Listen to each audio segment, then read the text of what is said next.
phone on silent. Janine, you're welcome to this LinkedIn Live. I'm so excited for this conversation. I know we've been talking about this for, I don't know, a month or two, and we had a brilliant conversation on your LinkedIn a couple of weeks ago. And so we're recording this today with a view to turning it into one of the Happier at Work podcast episodes. This is something a little bit new for me, so I'm quite excited to do it. Do you want to introduce yourself? Let people know a little bit about your background, and we can take that as a jumping off point of what we're going to talk about today. Yeah, absolutely. So thank you for having me, Aoife. I'm really excited to have this conversation. My name is Janine Esbrand. I am a career strategist and an executive coach. I'm also a keynote speaker and a former lawyer. And so I started out my career as a corporate lawyer, transitioned into being an in-house commercial lawyer, and then started my coaching practice on the side, had a portfolio career for a good number of years. And then in 2021, went full-time in my coaching and consulting business. Brilliant. I'm intrigued by the fact that you were previously a lawyer. Do you want to kind of tell us a little bit about what that was like? Yeah, I mean, I decided when I was really young that I wanted to be a lawyer. I think maybe about 8, 9 years old. I remember having a conversation with my mum and her just in frustration, actually just saying, you should be a lawyer, because I had an answer for everything. And so that really sparked the initial idea. And then I remember growing up watching programs like Ally McBeal, Law and Order, and just thinking, oh, that looks like an awesome career. I want to be a lawyer, and just decided to follow the path. And it wasn't until I actually started practicing that I was like, this isn't quite how it looked on the shows. I know, it's so funny. Yeah, so the practice of law, there were parts of it that I really enjoyed. There's parts of it that's really challenging, like the long hours, going through lots and lots of documents, having to do a lot of reading. And so, yeah, it was good. I mean, I practiced law for 10 years and I did it in very different ways. So I worked as a lawyer in private practice. I also worked in-house for a few different companies, and I worked as a consultant lawyer. So I had the experience of practicing law in different ways, and each have their benefits and their downfalls or their pitfalls. But yeah, I think it's a great profession. It's there's a lot of skills that you develop and that are required in order for you to operate as a lawyer that set you up for success in so many different ways in the future. And so I did it for a season in my professional career, and I still use some of what I learned now in my role as a coach and a speaker and all that I do now.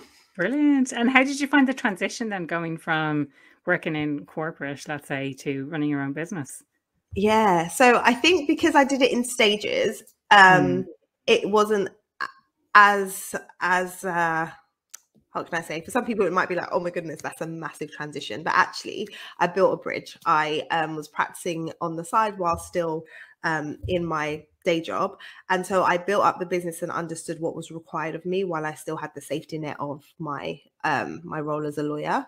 And so when I then went full time, it didn't feel as big of a jump, although there is something that happens when you make transitions around your identity, because particularly if you're in a professional services background and you've worked hard to get to where you are, meaning you've invested a lot of years and a lot of money, a lot of resources to get there, your role becomes tied up with your identity. Yes, and so when 100%, you then decide, I'm no longer going to do that, there's a mindset shift that has to happen in order for you to say, actually, I'm no longer identifying by this title and I'm going to do this thing over here. So I did have to do some work around that, where I was just like, oh, okay, so if I'm no longer a lawyer, am I saying I'm a coach? And am I saying who am I?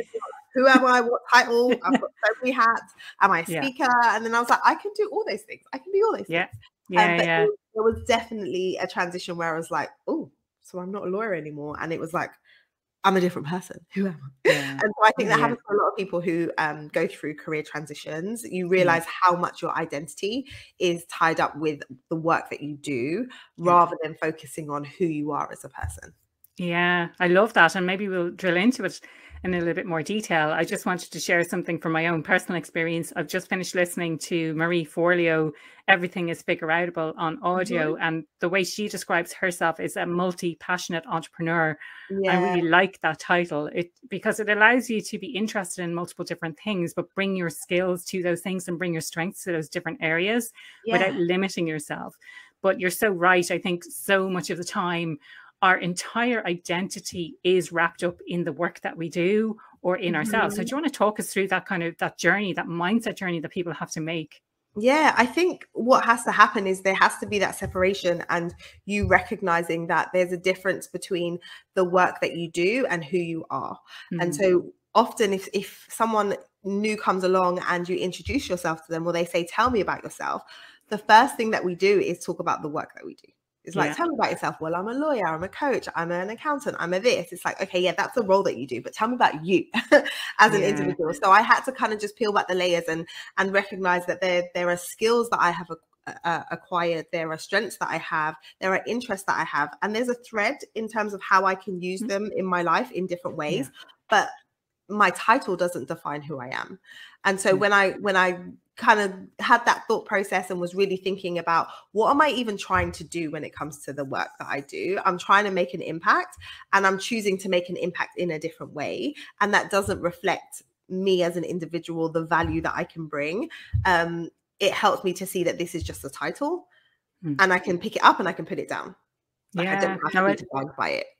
I love that approach. And I think oftentimes we get so narrow in what we're thinking, but if you think in the broader spectrum, and maybe we'll touch on this later, the broader spectrum of the impact that you want to have, whether that's through the work that you're doing currently or whether that's over your entire career, but thinking about what's the impact that you want to have in the world, who are the people that you want to help, or who are the people you want to serve, and how, like, what kind of brings you joy in doing that? Like, what, for me, I always think of like, what problem is it that I want to solve in the world? Like, that's kind of, I'm a problem solver at heart, and that's what really lights me up, is how can I help people to solve those problems? But I'd love to know, Janine, what's the biggest mistake that you see when people are managing their careers or making any sort of career transition?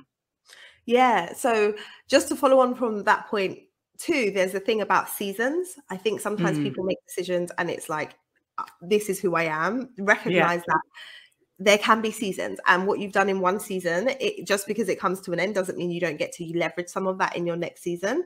And I think sometimes people, when they're thinking about their careers, they are reluctant to let go of decisions that they made 5 years ago, 10 years ago, 15 years ago. And so it's like, well, I decided that I was going to go on this path, and so I've committed to it, so I've got to keep going. And I think that there isn't an appreciation for the fact that you as an individual are always changing, and the version of you at age 30 or 40 is not the same version of you as at age 20. And so it's okay to make different decisions, and giving people the permission to make different decisions. And the other thing that comes up for people is this sunken cost fallacy, which is essentially where you feel like, I've invested so much time and energy going down this path, so I have to keep going, because if I don't keep going, I've wasted all of that. And I think there's a reframe to be had about what does it mean to waste all of that, because actually nothing is wasted. You are who you are today because of your past experiences. And so it's okay to draw a line under it and say, I'm ready for either a change, or I'm ready to accelerate, I'm ready to go in a different direction. It's okay. So I think that's the mistake. It's being tied to what you've done in the past too tightly. And it's so funny you say that, because as you were talking about that first area around the decisions, and we've made this decision, and that should be the same decision that I'm making when I'm 40 as it was when I'm 20, because we've invested all this time. Like, for me, what I wrote down was, that's like that sunk cost fallacy. That's exactly what I wrote down. We've invested so much time and energy and money doing one thing, and we believe that we should stick to that. But actually, you know, what I'm learning more and more is you need to wake up every day and choose what it is that you want to do. And would you choose today what it is that you're doing, or would you choose something else? And if you would choose something else, how do you make that happen? So maybe we can talk about something you alluded to at the start, which is this idea of transferable skills. So you've built up all of these skills being a lawyer. How did you take those and apply those? Yeah, so I think initially I was led into coaching because of my desire to really help people on a personal level. I was working as a corporate lawyer, and so whilst you're helping people to close transactions, to make mergers or acquisitions, it wasn't the same level of impact as I wanted to feel when I was helping people on more of a personal level, and knowing that the work that I did really impacted them. And so I was led by the interest that I had and the desire that I had to make impact, and coaching ticked the box in terms of giving me the opportunity to do that. And then once I got into coaching and got my coaching certification and started practicing, coaching on people, and then over time developed my practice and built up clients, what I realized was that there was a thread in terms of the skill set that I had that I was able to use as a lawyer that then helped me in my coaching business. So one of those things is being a people person and being able to build rapport with people really quickly. I use that as a lawyer, as a corporate lawyer. It was really helpful because I could liaise with people in different departments to make sure that we got the things done that we needed to get done. But as a coach, I need to be able to do that so that I can build rapport with my clients and build trust quickly, the same as when I'm speaking on stages. And then the other thing is having a strategic mind and being able to connect the dots and ask really good questions. Like as a lawyer, when I was advising clients, if you don't ask the right questions, you might start solving for the wrong problem. And so client will come to you and say, I need you to write this contract for me. And it's like, if you just jump in and you're like, okay, great, let's do it. You might not realize that that's not actually what they need. That's what they think they need. But that's not what they need. So we were trained to ask questions before you take action. And it's the same in coaching now, where a client will come and say, okay, I have an issue with this. I want to get a promotion and my organization just isn't promoting me. Okay, on the surface, that's what it looks like. You start digging and asking questions, and then you realize that, before we get to that, there's some things that we need to deal with. And so there's so many synergies that initially I didn't even see. And it wasn't until I got into it that I realized, I use that over here and I use that here. And actually I was really good there and I should use that here. And so I think what often happens is surface level. People look at their role, their title, look at a new role and a title, and they can't see the connections. And so they assume that it's very, very different. And so they're going to have to start all over again and train themselves up. But actually, when you dig into what skills are required, what do you need to actually do to get results in the role, you are likely to find that there are synergies between where you're trying to go and what you've done in the past. Yeah, it's so true. And interestingly, since I started this journey myself, and I have that background agency side, getting requests from clients saying, can you produce this, and asking for some very specific analyses without necessarily sharing what the end goal was that they're trying to get to. And so that was a big challenge that we had, was questioning, and probing and seeing, well, what is it that you're trying to get to? I never made that connection until now with what I do with clients, just by asking questions, and even on the podcast as well. And something that, again, became so ingrained in me in how to do it. So there was that side of it, but then there was also the connecting the dots and the making correlations between things and noticing and turning stuff into a story. So you have all of this information, but how do you put it into a story so that it resonates with people, or that you're connecting maybe things that other people see as quite separate, but you're connecting them together to form a bigger picture. And that's something, and academically, it was described to me as being able to synthesize information in a really coherent way, which whether it's something that I'm naturally good at or something I built up over time in my career, I never realized I was good at it, because it was something I just did quite easily and naturally. So I think that's something people need to be aware of, that sometimes you do something so easily and naturally, you don't realize that it's a skill that you have, but also that those skills can be used in other areas. I think oftentimes we believe that we need to start from the bottom if we're changing industry, if we're changing careers, but that's really not the case at all. No. Really, I was just going to add that oftentimes when you look, you can see threads. So when you look at your past experiences and what it is that you've done in your career so far, you can actually see where you've made decisions or where you've shown up to use your skill set. And I was doing an interview with someone on the podcast recently, and she gave an example of an exercise that you can do. And I was like, oh my gosh, this is so mind blowing. So she basically asked, if you think about what games did you enjoy playing as a child, or what games do you like playing now, and what games don't you like? And when you dig into that, it's so interesting that the games that you like normally will play to your strengths and the skills that you actually use, and the ones that you don't like them because you don't get to use that skill set. And so sometimes when people are like struggling with, okay, what am I good at? Like that is a really good exercise to be like, oh, that's why I like articulate, because I get to do all the things that I'm good at. And that's why I don't like imaginary play with my kids, because I don't.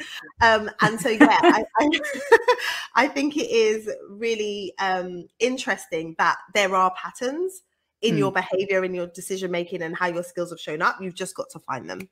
Yeah, you're so right. And like that reminds me, Steve Jobs always talked about like you can't connect the dots into the future, but you look in the past, that's how you connect the dots. And it's only by looking into the past that you can really see how things are interrelated, how things are connected.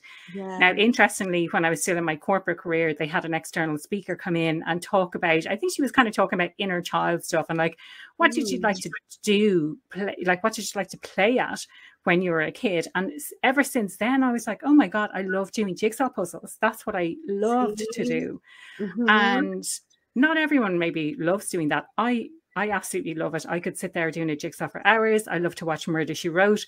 I love playing kind of strategy type of games, and maybe a mix of luck and strategy like Monopoly, which is a little bit of a mix of both. But you know, I love playing Settlers of Catan, which maybe not a lot of people, I think it's quite a kind of a cult following, quite a niche thing, but it centers on strategy and making decisions around, you know, it's kind of it's sort of a mix of luck and strategy, but I love all of that stuff. So the puzzle piece is kind of putting the pieces together to solve problems, essentially. I absolutely love doing that. But it's so interesting. And so I can see then how, again, what I really enjoyed when I was younger, like Murder, She Wrote, is like the solving and understanding. And even now, I still love Murder, She Wrote. Let's you know, let's not pretend. But I love things like air crash investigations, because they go through this process of, and we looked at this and we looked at that, and they turn everything then into and this is how we solved that problem. And, you know, it's obviously scary if I'm flying the next day or something like that. And I have done Don't watch it before very you fly. mistakenly. Don't watch it before you fly. Note to everyone. But what I found was that I suppose just the process of going through that and getting, and it makes me feel safer in the air, knowing that this has happened and this investigation has been done, that, you know, it's that same thing is not going to be repeated again, essentially, because they've learned from that experience and they've taken that and they've put it in. So it's all of those things that I'm really interested in. It's the solving problems, it's the learning from that experience, and it's the applying knowledge from other areas into kind of newer areas. So it's spreading that knowledge so that other people don't make the same mistakes, essentially. Yeah. So there's a thread, and it's so interesting that you can find it. So sometimes when people are starting and they're like, oh, I don't even know where to start, it's like, okay, let's actually look at your interests. Like, what do you actually like doing? That can give you some clues as to where you want to place yourself next. This is it. Any other challenges that you see people facing when it comes to, I suppose, career management generally, maybe not changing their careers, but just managing their careers? Yeah, I just think people don't take ownership of it. Yeah. People are very passive when it comes to their career progression and advancement, and assume that the company is going to do it. Their organization, you know, if I work hard enough, if I put in the time and the hours, they will promote me, or they will give me that bonus, or they will push me forward. When actually it isn't just about putting in the hours, it's about how you're using those hours and what kind of impact you're making. So I think people struggle and get very disgruntled and very disheartened when they are finding that they're overlooked for opportunities, or they feel undervalued. And whilst, yes, there's some organizations that aren't doing what they need to do, I don't think that the onus is all on the organization. I think that the individual needs to say, okay, here's what I know to be true about what the organization is trying to do and where they're trying to go, but also here's what I'm trying to do. And like, let's see where there's synergies and where there's alignment with that. And also I'll be vocal about what it is I want, what I'm moving towards, and look for opportunities within the organization and within my role that are going to allow me to hit some of the markers that I want to hit. And I think when you can shift from that passive way of thinking to the active way of thinking and say, actually, here's where I want to get to, I'm going to create opportunities for myself so that I can move forward, things shift in how quickly you're able to accelerate your career. Yeah, you're so right. And I was one of those people who you're kind of waiting around going, well, someday the organization or my manager or the leader is going to notice that I'm doing all of this work. But you're so right. Like taking personal responsibility for your career, not just in the context of, you know, your bigger career, but what you're actually doing on a day-to-day basis. I love that you use the word impact as well. So it's we get so stuck in busy mode where you're responding to what other people want and you're saying yes. Maybe you're afraid to say no, you're a people pleaser. And again, no judgment here, because that's kind of who I was, and I'm a recovering people pleaser, let's say, trying to work on that. But you know, saying yes to things, but being busy on the wrong things. So thinking about the impact that you're having, how does that relate to what the organization or the team or the department is trying to achieve? And can you make a direct link between what you're working on a day-to-day basis? So what are the tasks that you have on your list? And working to those and explicitly sharing that. And on the previous podcast guest, Paula Sheridan, she spoke about how oftentimes, like, she helps women in pharma, and how oftentimes it's women who they just kind of get on with it, and they see the work that they have in solving problems and anticipating any issues and challenges that might come up. They see that as the day-to-day role, and they don't shout about the fact that they're doing that. So, you know, it's knowing how you're supporting the organization to avoid challenges as well as everything else, and telling people what you're doing. Like, I anticipated this, or I included this person in this email because they were missed off it and they're a critical person that needs to be involved. You know, so there's all of these things that we do that we don't realize. And I suppose the second part of that is then when people come to you asking you to do stuff and it's not aligned with what you are trying to achieve in your career or what the organization is trying to achieve, finding positive ways to say no or to turn it down, you know, and really focusing on what is the impact here, or am I just doing someone else's job for them, essentially, that they don't want to do themselves. Now, obviously, it depends on your level of autonomy in the role and how much control you have over what it is that you do on a day-to-day basis. Are you essentially getting work from your boss? And in that case, then it's a case of getting them to help you to reprioritize what's going on. And then on the other side, if you do have more control, then like actually having the will and the power to say, no, I can't take that on, and showing people what you have on, or showing how it's not related. And, you know, I saw something, I'm not a massive TikTok user, but I occasionally would click in and I share some clips from the podcast onto TikTok as well. And I saw something that kind of took everyday language, sometimes sweary, so I'm not going to repeat what was said, but everyday language, and turned it into like, this is the professional language that you can use to turn down work, or to tell people you have too much on your plate, or to ask them to stop emailing you 10 times a day, like to consolidate their emails into one question or one document in an email so that it doesn't get missed and things like that. But there's that side. And then I saw another one that was, if a request is coming in, let's say an interdepartmental request is coming in, that the requirement is that they fill out a document, and the document will have things like how long it will take, and it will have things like how does this relate to the strategy, so that you're not just, well, the person, I suppose, has to think about those things, and they may not be bothered to fill out the form in the first place, but if they do, they really have to give a justification as to why the work needs to be done, essentially. Yeah, absolutely. I think there's a big thing there around like your boundaries and your preferences as an individual working within the workplace.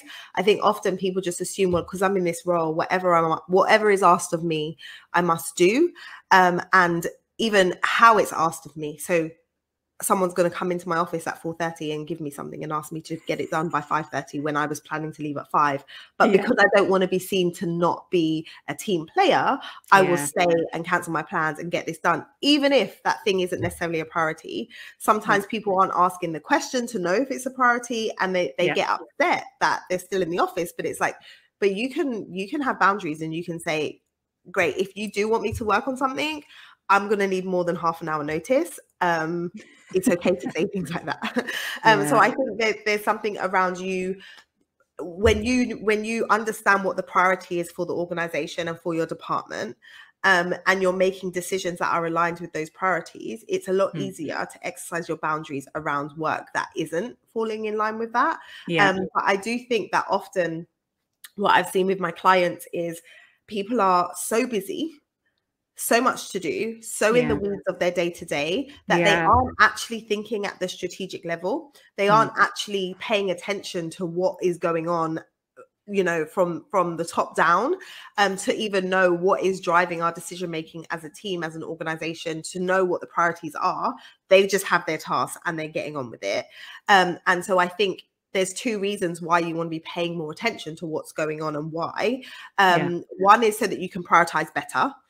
But two is, if you have aspirations to be making it, you know, moving up the ladder and making it to the C-suite, or, you know, being a senior leader within your organization, you're going to have to be thinking at that level. So start early, getting used to making the kind of decisions or following the thought process that those who are senior to you would be doing.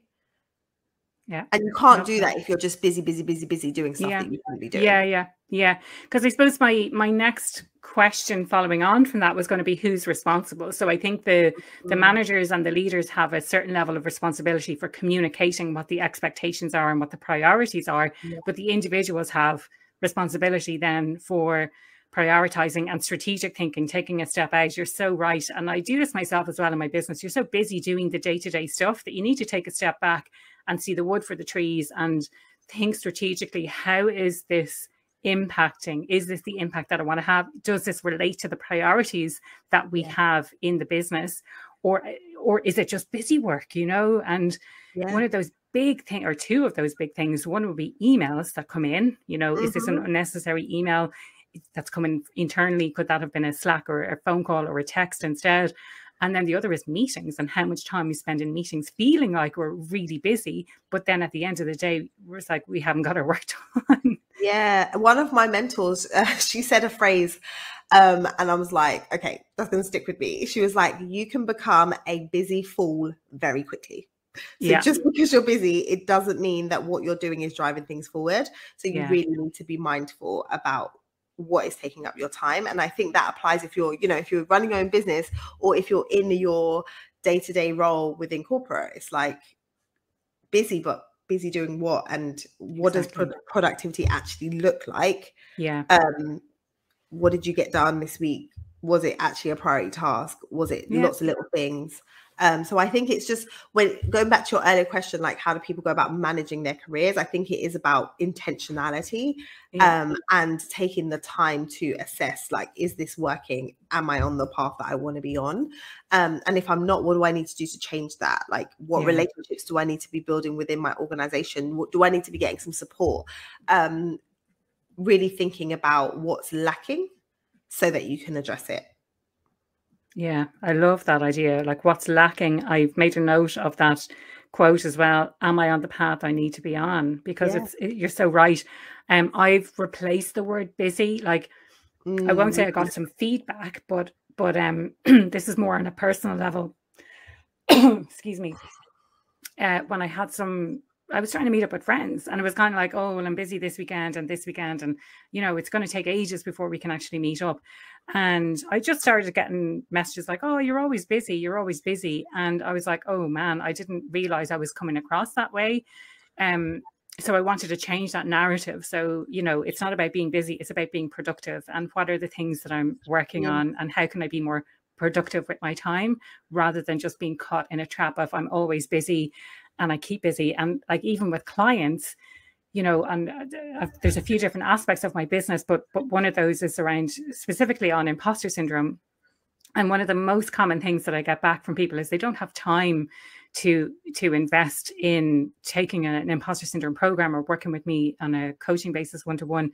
They don't have time to do that. And for me, it's not about not having time. And I don't remember where I heard this initially, but I know certainly, like, there's one coach in particular, Vicky Schilling, who springs to mind about talking about this all the time, flipping that language up from I don't have time to that's not a priority for me right now. And it really changes how you think about things. Like, if you say, instead of I don't have time to do that, that's not a priority, it helps you to define what are your actual priorities. And if that's not a priority, then what is? So, you know, there's a few tweaks I think that people can make when they're using that language around being I'm really busy all the time. Like, how can you be more productive with that time? How can you take a step back and be more strategic? But also when you say I don't have time to do stuff, it's like, okay, so it's not about not having time, it's about not prioritizing what you want to do with that time, you know. And I don't want to be that person who says like we're all like Beyonce, we have 24 hours in the day. I understand that people have different challenges and they have different commitments, but you still get to choose how you do that. So if you want to spend more time with kids or partners or friends or family, then you have the option and you can create the boundaries to have that, you know.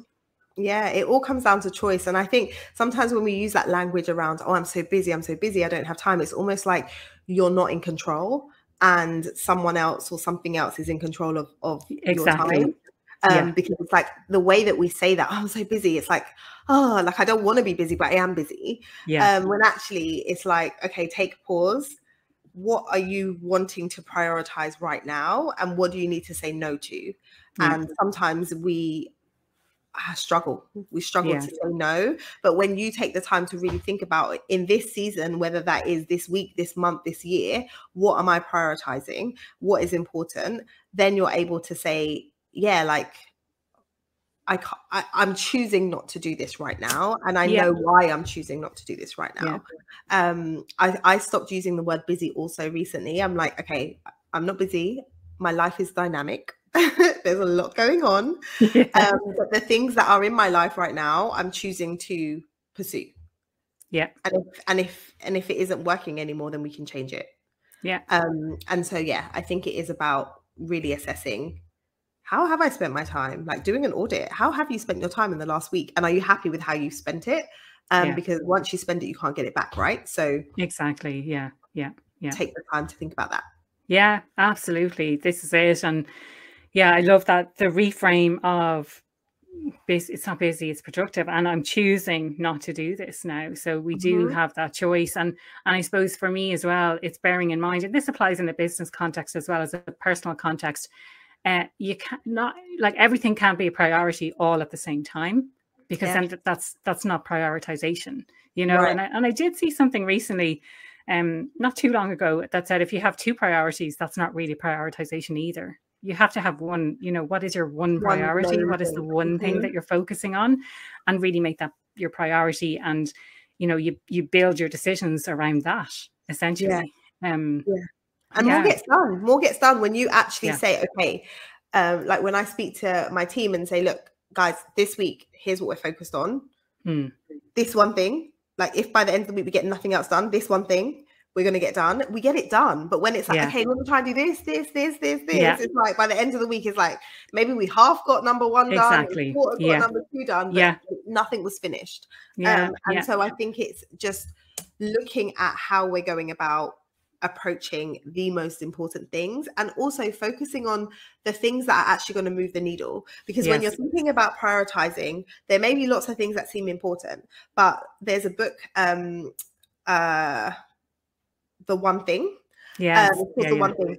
And the question is like, what one thing can I do such that if I do this one thing, it's going to make everything else easier? And so when you're thinking about the priorities, it makes sense where you do this thing first so that the other things can happen. So, you know, like if you think about a housework example, it's like, okay, I've got to do the washing. I've got to look at these things. I've got to do this. It's like, well, let me prioritize the washing, because once I deal with that and put it on, that can be running while I do something else. And so it's the same with like your work. It's like, okay, if there's a project I need to work on, I need to delegate. Let me focus on that delegation piece first, because once I delegate, it's off my hands and it's happening, whilst I focus on something else. While you're able to do something else. And I had this conversation the other day, but oftentimes if we put something off for a long time, it builds up in our head, and it could be something that takes you 15 minutes. It could be something that takes you 2 hours, but because you've built it up in your head, it becomes this big giant problem. It stays there and it's taking up space. And I think by the time you do it and you realize that it only has taken 15 minutes or only has taken 2 hours, you're like, what? Why did I? But it's something that you really don't want to do. And you just keep putting it off. So there's another great book actually called Eat the Frog, and by Brian Tracy. He talks about doing the hardest thing first. And I think it's figuring out for ourselves what works best for us. So is it doing that hard thing, or is it having lots of small wins in the morning, so you're feeling really productive and ready to take on the hard thing in the afternoon. I think it depends, and each person will be individual and can work it out for themselves, essentially. But I think it's about paying attention to your energy management and like when are you most energized and when are you most focused? Because I know for me, like I'm a night owl, so if I need to do some really deep thinking, the afternoon's probably going to be best for me to do that than trying to do that first thing in the morning. But that's taken me observing and paying attention to my output and when have I like been able to get through something really quickly versus it taking ages, me just staring at the screen. So again, it's about, you know, that intention and raising your level of self-awareness. Like, do you know yourself? Do you know how you work best? Are you clear on what makes you the most productive so you can set yourself up for success? And that's a big part of what happens when you do coaching, or you work with a mentor, or you work with someone who can help you to see yourself. And in seeing that, you're able to say, oh, okay, well, if this is how I approach things best, now I know how to set myself up for success in the workplace or in my interactions with people. I know how to best set expectations, manage people, because I know myself and I understand myself more. So I think that's a big part. Like, we don't often spend time really paying attention to who we are and how we show up. Yeah, totally. And I love this. It's the intentionality and how we show up, because sometimes the intention behind how we're showing up is different to how we actually show up. So the action is different from the actual intention. So we want to come across as this kind person, as this, you know, in a certain way, but that's not necessarily reflected in our behavior. But what other people see of us is our behavior. They don't see the intention behind our behavior. So an important distinction there as well, I think. Janine, we've covered so much ground today. I've absolutely so enjoyed this chat. Is there any kind of final tips that you would want to leave with people with that we haven't necessarily covered yet today? Yeah, I think I would just say it's good to have a 90-day plan. When you are working towards, when you're in your day-to-day, it's really easy to just be going. But having a personal 90-day plan is really, really helpful. And you picking like three things that you want to achieve, or three focus areas for the next 90 days. And then really mapping out, if that's where I want to get to in the next 90 days, what needs to happen by 60 days and what needs to happen by 30 days in order for that to actually be true. And so I think when you start breaking things down, it helps you to prioritize, and it helps you to have a filter so that if other things are coming up, you can ask yourself, well, is this driving me towards my 90-day goal? If it isn't, do I have capacity for that? And if I don't, then manage accordingly. And if I do, then I can take it on. And so that's something I like to do with my clients, particularly when they are moving into like a new role, just starting out, stepping up, really setting out what, okay, I'm here now. Where am I trying to get to? What am I trying to do? And it can improve your impact. So I have a worksheet. If anyone's listening who wants it, like send me a DM and I can send it to you. But yeah, I would say get into the habit of quarterly planning. And then at the end of the quarter, just reviewing how far did I get with that plan? What things would I do differently next quarter? And if you do that over the course of the year, that's a lot of focused time on your goal. And it's broken down in manageable chunks. Yeah. But it's also a way of taking responsibility for your career, essentially, isn't it? That you're stepping up and you're not leaving it at not the whim, but like you're not leaving it up to the organization to present you with these opportunities. You're actually thinking about, what do I want to get from my career? What does that look like in the context of this organization, but also in the wider context of, there are lots of other organizations that I could work in potentially. Janine, absolutely loved this conversation. The question I ask everyone who comes on the podcast: what does being happier at work mean to you? Oh, I love this question. I think being happier at work means showing up in a way that allows you to fully utilize your strengths and your skills and your interests. I think it means alignment between who you are as an individual and what is going to be required for you in your role. If there is alignment there, then you're definitely going to be happier in the work that you do. Love it. Absolutely love that.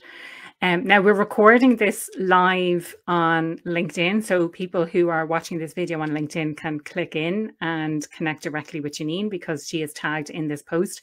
For anyone who is not watching us live on LinkedIn, that they're listening to the podcast, how can people connect with you? Yeah, so connect with me on LinkedIn, Janine Esbrand, or you can head over to my website, which is careerchangemakers.com, and you can check out our podcast, which is the Career Changemaker podcast on iTunes and all the other podcast platforms. Brilliant. Absolutely love that. Now, I haven't seen any comments pop up on the LinkedIn post just yet, but if people want to submit comments, if they want to ask anything, I'll keep an eye on the comments and see does anyone put anything through based on this conversation. Absolutely loved it. Thank you so much for your time today. And I'm looking forward to putting this out there in the world. Yeah, so awesome, Aoife. Thank you so much for having me. And yes, if people are watching the replay and you have questions or comments, I will also circle back and give you my thoughts too. So thanks again for today.